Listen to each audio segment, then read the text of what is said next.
Hello everyone. Hope you're all staying safe at home. Tough times, yes, but stay home, stay safe. Today I'm sharing how to make laddi pavs in OTG. The appearance may not be good, but I'm going to also share the mistakes that I have made so that it'll be useful for you. Before we go in detail about the video, let me first welcome everyone to Latu's Kitchen. Are you first time visitor here? Not to forget to subscribe to our channel after watching the video, and do press the bell so that you get notified on any uploads that we make in the future. Yes, let's get started. To begin with, take a cup of lukewarm water, a spoon of sugar, whisk it well, let the sugar dissolve completely. Ensure that the water is lukewarm, not hot. If you are going to use hot water, we are going to kill the yeast. We don't want that to happen. Ensure tip number 1 is use lukewarm water. Add in 1 to 1/4 tablespoon of dry yeast. I use Bluebird, that goes very well for me. After 10 minutes you will see that it's very frothy, proofed very good, which is what we needed for baking. Unproofed yeast, which will not do good for the baking. So if it is not proofed like this, kindly discard that and do it again. Now to this I'm adding directly 2 cups of refined flour, maida. You can also use separate bowl and add the flour and the milk powder and salt, and then add in yeast slow by slow. But I don't want to waste vessels, especially in this lockdown time. It's very difficult to wash vessels, so to make things simpler, I'm directly adding the flour, a tablespoon of salt, and mixing it, and also a tablespoon of milk powder for 2 cup of flour, which is good enough. Mix it well with a spoon first, then with a hand. Knead the dough by using little milk, of course, at least half a cup of milk. We may need to knead the dough very soft. Once the dough is soft like this, you can roll it this way.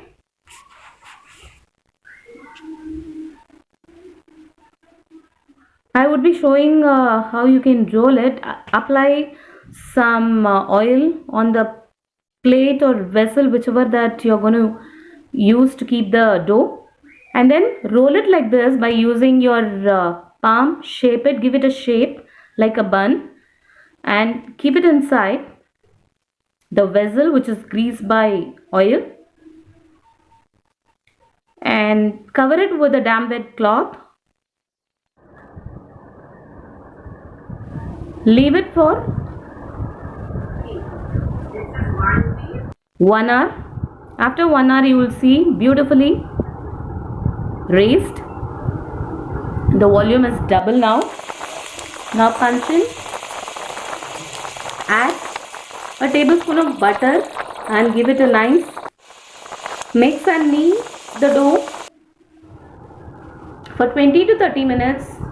Again, you can keep it rested with a damp wet cloth covered. After 30 minutes, you can either use the flour or a wide plate like this. Grease it with oil, both the hands and the plate.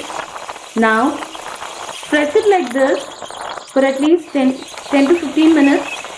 You need to stretch.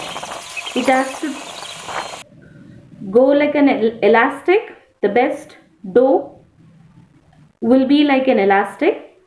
Once that is done, then again you can keep it for 10 minutes. Now we will remove it. Grease your baking tray ready and keep it. Now place the dough like a rectangle shape, the way I have shown, like this, so that we can cut it into equal size, so that we get equal sized balls for our pav.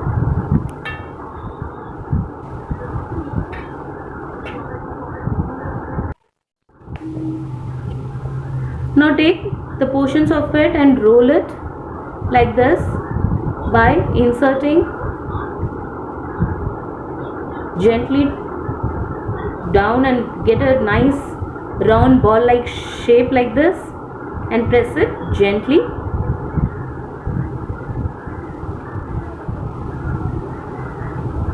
And keep it in your baking tray.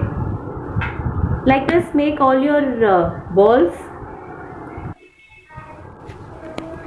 When you keep it in your baking tray, do not keep it closed or not too far away. Give them little more space for it to proof little more, because after we making the balls, we are going to cover it with damp wet cloth again and allow it to proof a little more, and then give some space in between so that when it is rising more, it has some space. Like this, you can make all the puffs, roll it and keep it, and ready your plate which needs to go in for baking. So the proportion that I have given, which will yield at least 9 paos, that is for the 500 grams of flour, you get good 9 laddi paos. Now this is ready. We will cover this again with a damp wet cloth for 10 minutes. After 10 minutes, you can see it's raised a little more. Now preheat the oven to 10 minutes with a 200°C. Before this goes into the oven, it needs some brushing with milk. Ensure that you coat the balls nicely. It's preheating. My brushed buns are ready. Bake it at 200°C for about 20 minutes. After 20 minutes, keep the upper rod and bake it for more 2 to 3 minutes, or till you see slight brown on top. The mistake I have made here is I kept it for little longer by keeping the upper rod, which is what turned my upper layer darker brown. But trust me, the taste of the pav was too good. It has no burn smell as such. But the mistake that I have made is by keeping the upper rod, rather than 2 to 3 minutes, I kept it for 10 minutes, which is what caused this color. Otherwise, it would have been a perfect pav. And after you remove it from the baking tray, immediately apply some butter. Otherwise, the upper portion will be little hard for you. Once you apply butter, it will be so soft. The appearance may not be that great, but it is the best pav with a freshly baked smell. It was like heaven, the smell of the pav. I'll just break it and show you how soft it is. You can see it is the typical pav that you get from outside. The consistency, I hope you're going to give it a try. Thank you so much for tuning into Latu's Kitchen.